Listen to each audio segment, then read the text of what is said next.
I think the one thing that I would probably have done much more of and done much sooner of is connecting with a lot more other founders who are going through the journey. For two reasons. One is, of course, you can get the tactical advice and commiserations. But I think it also gives you a sense of understanding that, every time you're failing or you're feeling down, you're not the only person making a mistake. This is the Business OS, a conversation powered by Just Call, dedicated to giving you the tools and knowledge needed to win your business. This episode and guest are really close to my heart because whenever someone asks me what true leadership really looks like, I always say her name.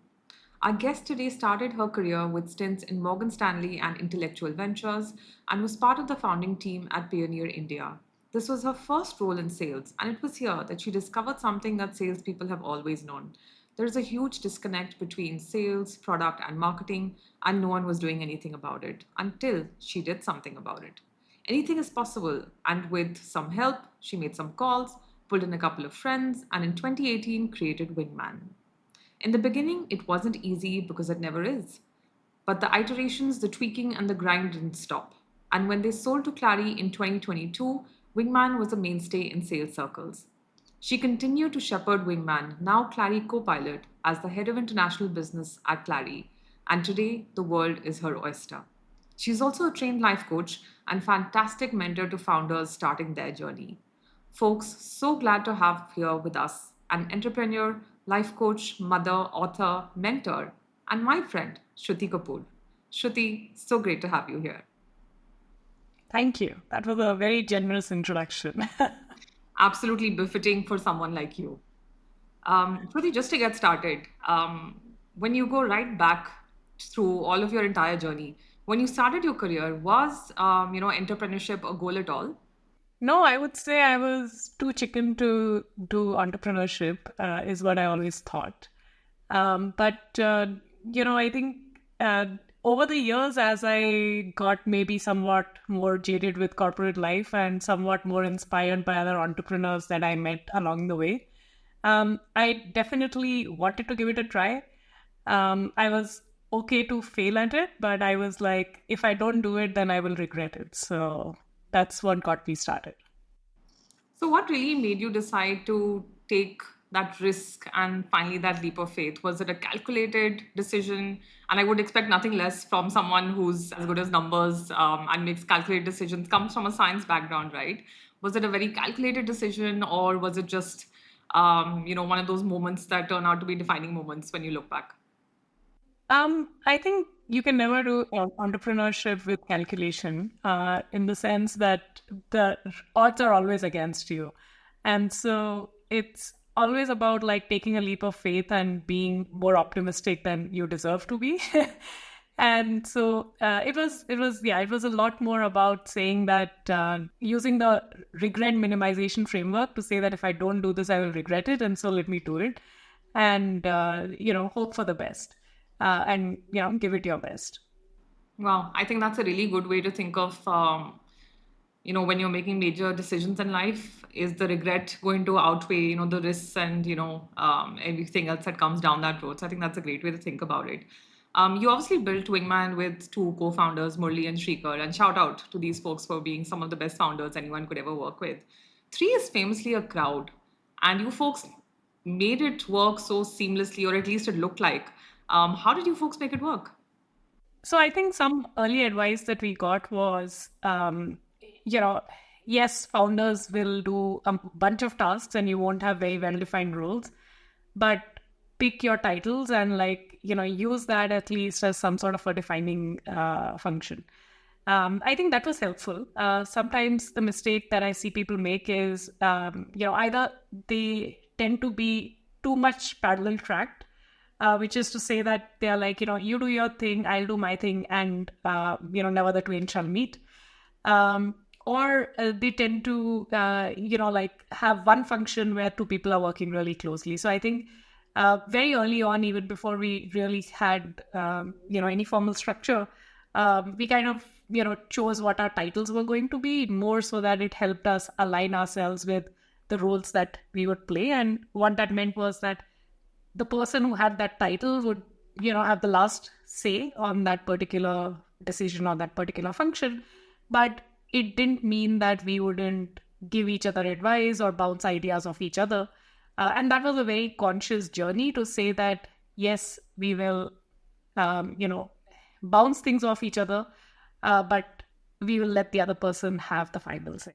And I think that structure worked well. Also, I think just to the number 3, it's interesting. I feel that it brings a lot of balance, because I think if it's 2 people, there isn't really a way to do a tiebreaker, right? But if it's 3 people, then, after you finish listening to 2 people's point of view on some difficult decision that you're trying to make, it's easier for you to go back and reconsider things, because one person might have a very strong opposing point of view. The other person might have like a midway point of view. And that gives you kind of, multiple options to think. And I think it opens things up.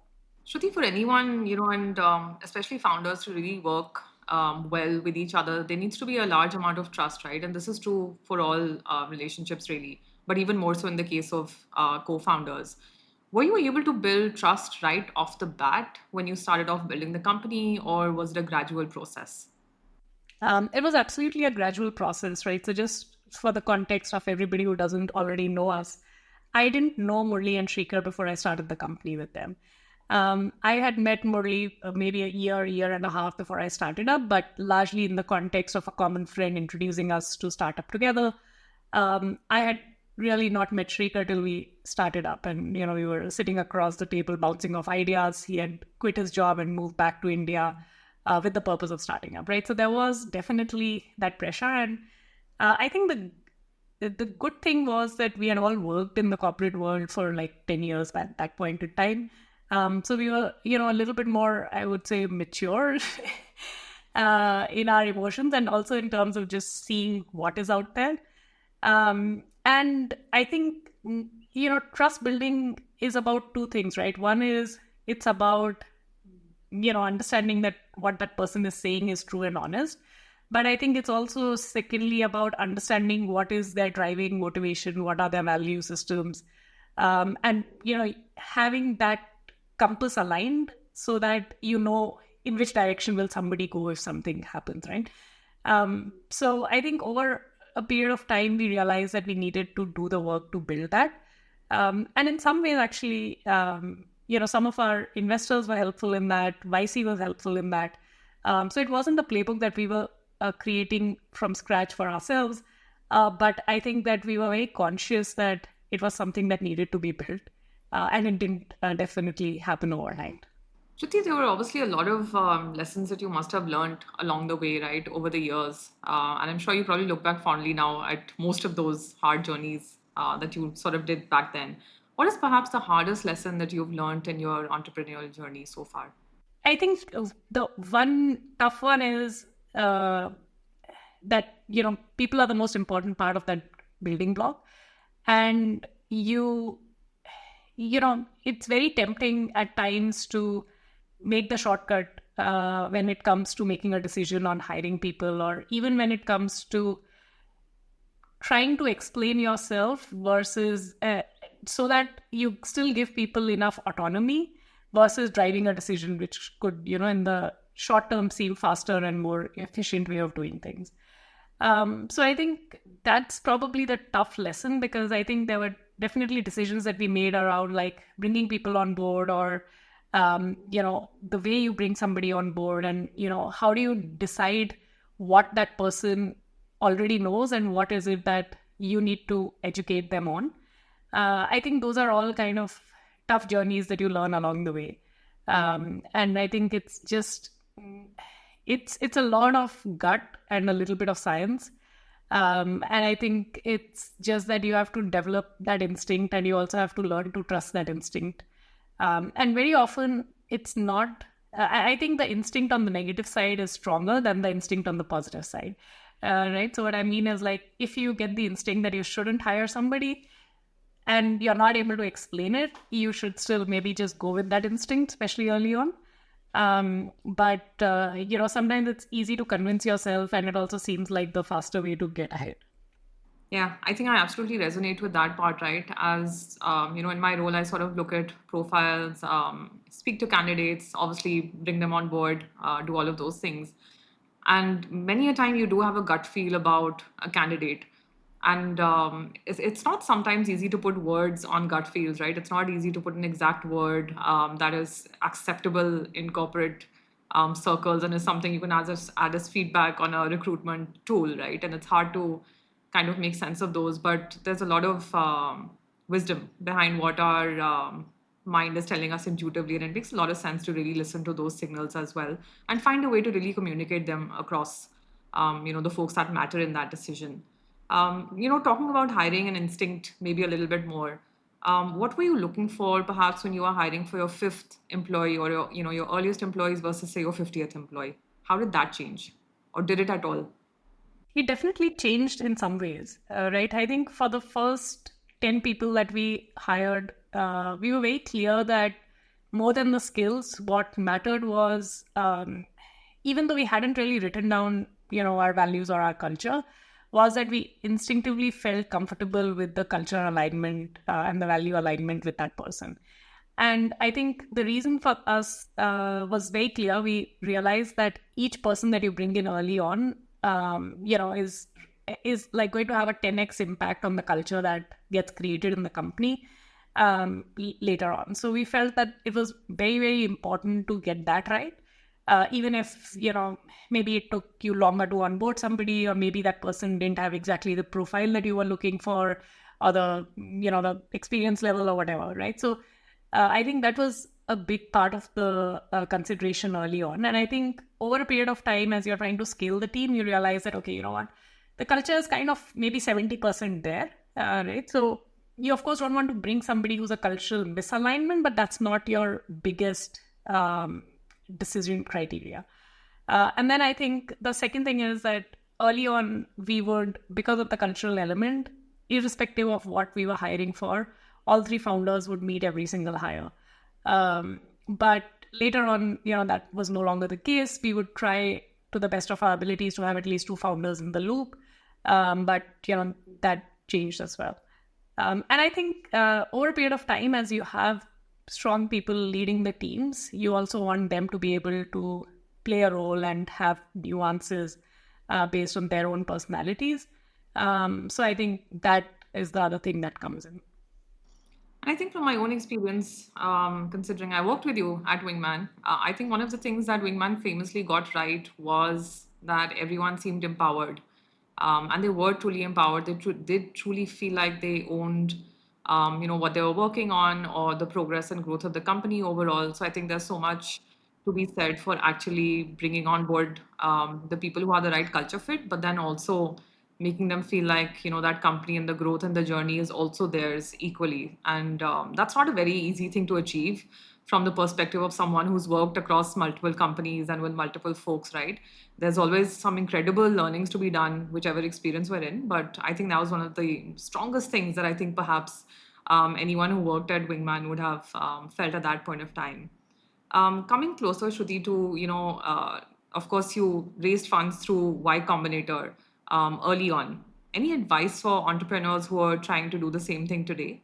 So I think, just more broadly on the fundraising piece, I think it's important to just get the perspective on what are the driving metrics for a fund versus for an entrepreneur, right?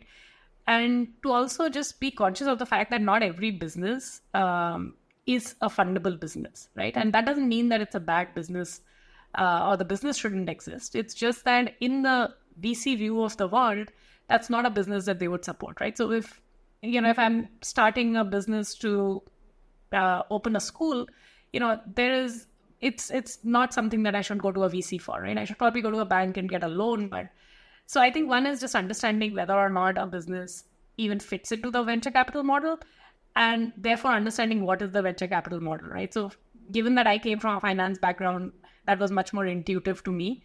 And later on, I realized that it wasn't as intuitive to everybody, right? So I think one is that. Two is also understanding like each stage of the business, the different investors that are coming in are taking different types of risks, right? So, and therefore understanding and working backwards to say, hey, what are the 2 or 3 risks that an investor at this stage of my business is taking, and how do I help them understand that I've de-risked some of it, right? Or how am I thinking about those risks?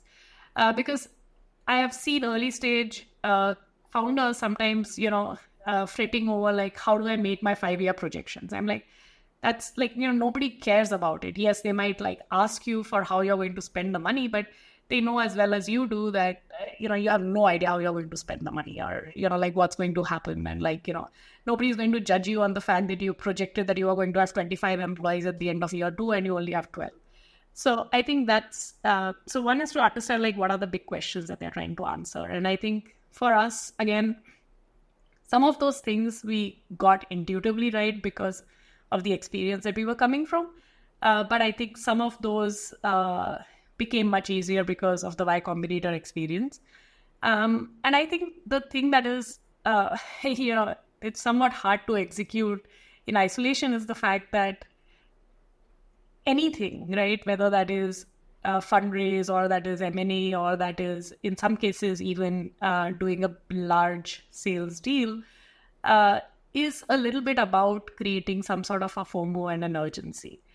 And I think that's kind of the thing that sometimes people don't realize. And I think even when it comes to hiring for that matter, right, like you have to build a pipeline for you to get the best outcome, right? If you don't build a pipeline and you think like, I'll do the shortest path to this, you'll not really get there with the results that you want.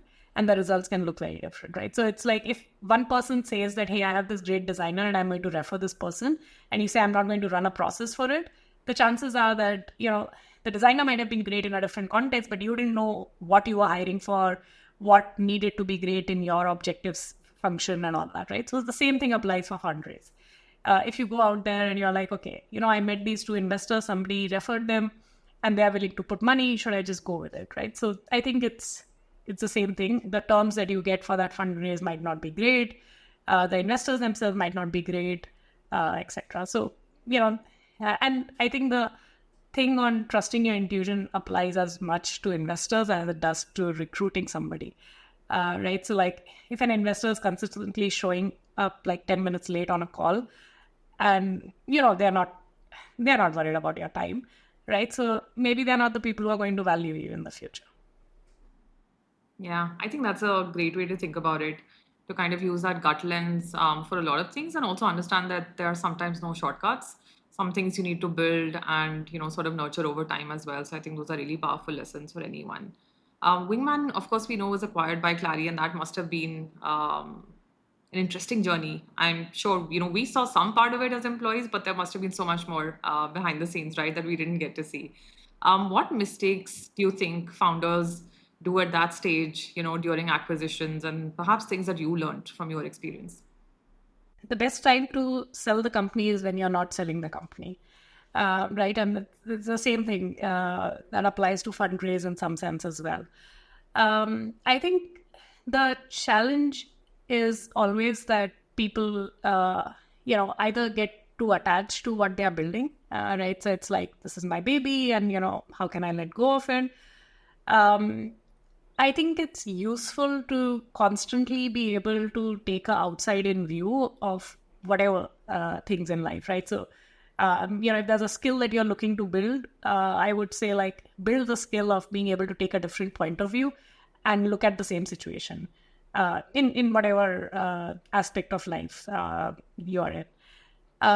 So I think for us, one thing that we learned was, okay, you know what, if 5 people are saying something, and even if you strongly want to not believe that, right, can you wear that hat for like 5 minutes and look through and see what does the world look like, right? And it's okay if you come out of it saying, this is not my view of the world.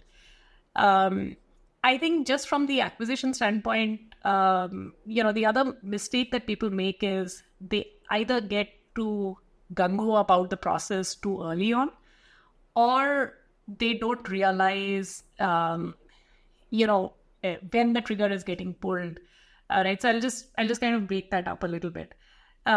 So very often I get calls and emails from founders who just received an email of from somebody who's like, I'm interested in your company, let's set up a call. And they're all excited and they're like, what, this is an acquisition offer. And I'm like, no, this is not an acquisition offer. Right. And the second thing is that when you get a communication like that, oftentimes people are like, okay, you know what, now I want to get on the call so that I can know what is the number they are offering me.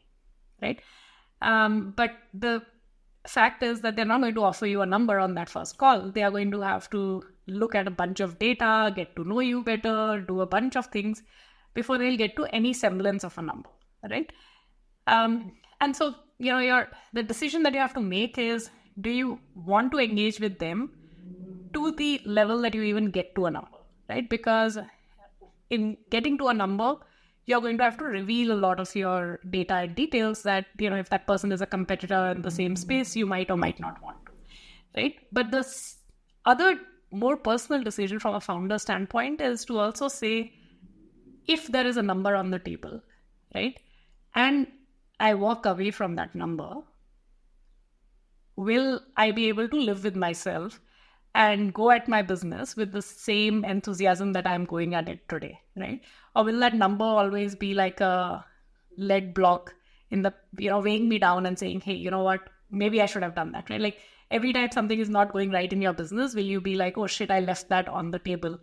So I think it's important to understand that that decision is as much personal as it is a business decision, and the business decision is not in isolation of the environment, right? So it's a business decision, but it's not just about what's happening in your company or what you're building, but it's a business decision in the context of, how the competitive landscape is evolving, how the economy is doing, what is the investor sentiment like. There's a bunch of other things that come into play. And, if it's a technology business, and also, how's the tech landscape evolving? So there's so many things to consider, but it's important to know that each of those is a deliberate decision to make, and not just like kind of walk into it and get all excited because you got an email. Wow, you make this journey of entrepreneurship sound much more tougher than one would think it possibly was. I'm curious, and I have to ask, do you think it's easier to build a company or sell a company, considering they both seem like a lot of work, clearly? I think, of course, you can't sell a company without building it. But also the fact that a lot of things that you need to do to get to a good acquisition outcome is essentially building a good business, right? If the business is fundamentally good, right, and you're not just trying to, kind of fool somebody into buying something, then, you're going to do the right thing either ways, and it's actually going to be the same journey. Right. So it's not very different if you were to say that I'm building this as a business that, I want to die building, or if this is a business that I'm going to build and sell in 4 years. It, in both cases, like the fundamentals that you should operate on should be the same. Shruti, earlier mentioned how you shouldn't get too attached. This is a baby and people tend to get too attached to that. Talking of babies, you of course raised, your child while you were raising Wingman as well, right? And of course, there must have been some balances to do there, as there are with any parent, really. How was it to maybe balance a more emotional side of being a parent versus the more practical side of being a founder? Like, were there any sort of, balances to be made there? I thought that there would be more balances to be made, but I think over a period of time, I realized that you have to embrace your personality as you build the business, right? So, and I'm assuming that the question is really to say like, hey, was there an emotional aspect to building the business, and was there like a practical aspect to building the business, and like, were they sometimes at odds with each other? I would say that it's easy to feel that sometimes they are at odds with each other, but if you truly say that you have to be authentic with yourself and you have to build the business with the values that you hold important to you, then it actually doesn't feel as much of a kind of a departure from each other. And I think like it's maybe harder for people who come from a background that is maybe not as common, in whatever business you're building, right? So, of course, being a woman building a tech business, not that common. Being an Indian trying to build a business for the US, also not that common if you look at it from a US lens. So I think it's easier to then question yourself and try to fit yourself into a mold. But then, over a period of time, you realize, what, that mold and me are just not aligning. So let's just, not try to fit into the mold. And I think that's kind of maybe the best approach to do it. And there are going to be practical things that you should adopt. But I think it's more important to just realize that you're not going to fit into everything. And so choose what you're choosing to not fit into and have a good reason of why you don't want to fit into it. I think that makes a lot of sense. And I think that's not only for people who are entrepreneurs or founders, but I think for, whichever paths we choose in life, right? I think whether that's roles, companies, even as employees, right? There are clearly so many choices. We can choose to be our authentic selves at work, or we can choose to, have a more corporate sort of front setup, right? And that's a choice that I think we all make every day that we go to work. On a slightly different note, I know one of the things that used to, sort of tick you off in some ways was being referred to as a woman entrepreneur, right? And I think that was because we hoped for a world where it didn't matter to have a woman or man in front of that tag of being an entrepreneur, right? And nothing else. It's not to say that we don't celebrate who we are. I'm curious, for women who do want to be entrepreneurs, right? What advice do you have for them? When I went into the world, I was a bit more naive. And maybe the naivety helped in the sense that I actually went ahead and did it, right? I think if I had read all the stats on, how the world is so much against women and, how only X percentage of funding goes to women-led companies and blah, blah, I might have been discouraged, right? So I would say anyways, as an entrepreneur, the odds are against you. Doesn't matter if you're a man or a woman. Now, you might as well just begin to ignore the stats because so much of the data is just going to make you feel so discouraged. So it's okay, just go out there and give it your best shot. But I think it's also important to be aware that biases exist, right? And it's useful in some ways to understand how you might anticipate and overcome them, right? You can use that knowledge to your advantage, right? So an example is I didn't realize that when I walk into a room, pitching to investors, they are, of course, seeing the company and they're seeing everything else, but they're also seeing me as a woman entrepreneur. And whatever biases that they come into the room with about women, right, whether that is, they're not as career oriented, or whether that is that they tend to be softer and more emotional, they're going to come in with those biases, right? And they are going to be the filters that they're using somewhere in their head that are going to be unsaid. Now, of course, I don't have to go and overcompensate for it, but it's if I know that this is a question that somebody is not asking, but they want an answer to it anyways by the time they get out of the room, I could be smart in answering that unsaid question and, play that to my advantage. So I would say be optimistic, but be aware of what type of biases are and use that knowledge to your advantage. So there's so much I think that we could really get more into depth into, but because of the constraints of time, I'm going to ask you perhaps one last question, which is if you had to do it all over again, what would you do differently? I don't think I would do much of that differently, right?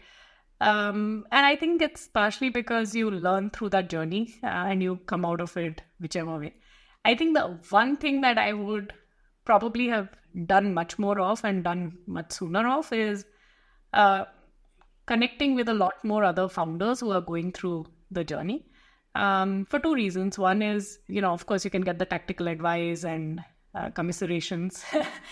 But I think it also gives you a sense of understanding that every time you're failing or you're feeling down, you're not the only person making a mistake, right? And I think just having that encouragement is important. I think very often we kind of tend to close ourselves into our own room and say, you know what, I'm just so busy, I need to do the most I can, but it's spinning wheels, it's not necessarily making progress.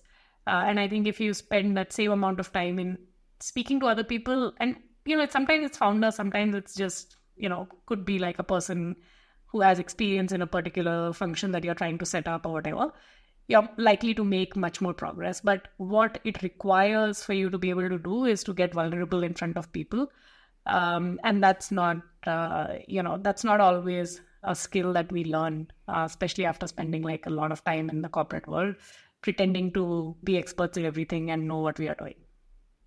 Yeah, I think that's very powerful, Shruti. I think the ability and really the recognition that we're still human beings at the end of the day, no matter what our roles at work may be. We all need connection, we all need to be understood. And it helps to kind of be in the same boat as others, right? Who are sort of in the same situation, to share notes or, just for therapy in some sort of way. So I think that's not just for founders and entrepreneurs. I think that's solid advice for people, I think, across different roles and different walks of life to really find their people. And I think in your case, to not just, clearly you take out time and space to do that for so many other founders and folks who are also on similar journeys like you, right? So I think kudos for doing that as well. Shruti, it's been so great having you on this show. Really appreciate your time. Thank you so much.